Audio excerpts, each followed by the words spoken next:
Mrs. Slater's history goes beyond the blackboard in this school. She also spent it in a desk as a student. We tried to speak to the owners of the Sprainbrook Manor Rehab since they've acquired the Michael Malatz Nursing Home Center, but the managers say there's no one here, and right now the administrators have no comment. You can see how flimsy this is and how potentially dangerous it could be over these open gas lines. Residents who live on the first and the second floor of this building have been able to go inside and collect whatever little belongings they have left. You can see ashtrays like these all over Sarah Lawrence's campus, but after August 1st, they'll no longer be there. Recently, a few women stepped forward to challenge the word bossy, but there's another 5-letter word that also remains in question. This is the uniform that firefighters have to wear if they have to come into the water for a rescue.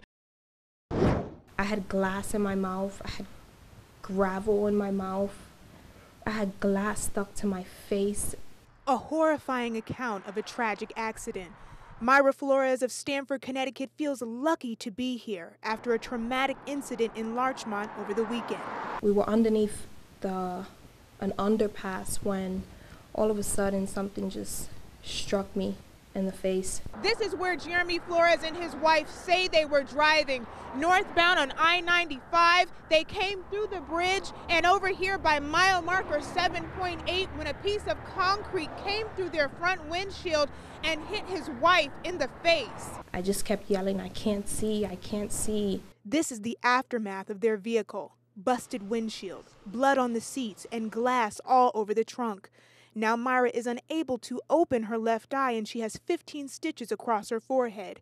Yet and still she says it could have been worse. I just kept saying to myself how, like, thank you, God. Thank you that my children weren't in the car, and how, as a mother, I'd rather it be me than any of my children. My 5-year-old baby usually sits right behind her, and if he was sitting behind her that day, he would have been hurt as well.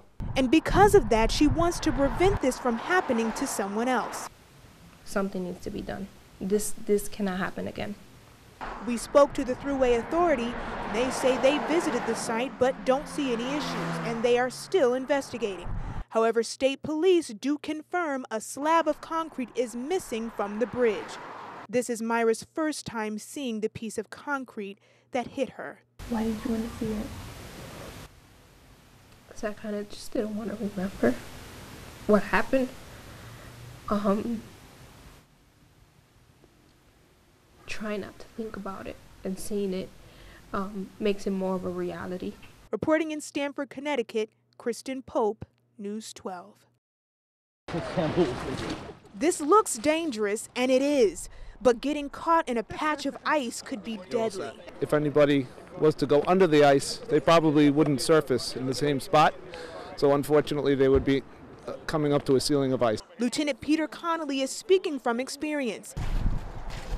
He's had to rescue someone from drowning in ice. It was earlier in my career, and my training certainly proved to help me that day. Part of their training includes flotation devices to pull people up.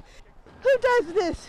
That includes these suits, which I put on to get a real understanding of what it takes to prepare. There you go, bend it the waist. Oh my God. You're good, you're fine. This is the uniform that firefighters have to wear if they have to come into the water for a rescue.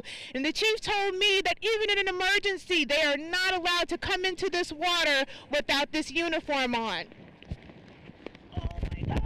And as we come out of the depths of winter, this training becomes even more important. This time of year, it stays light longer.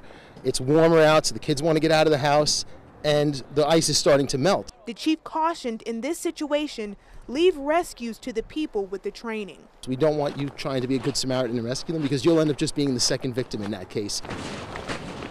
You guys are brave. Reporting in Yonkers, Kristen Pope, News 12.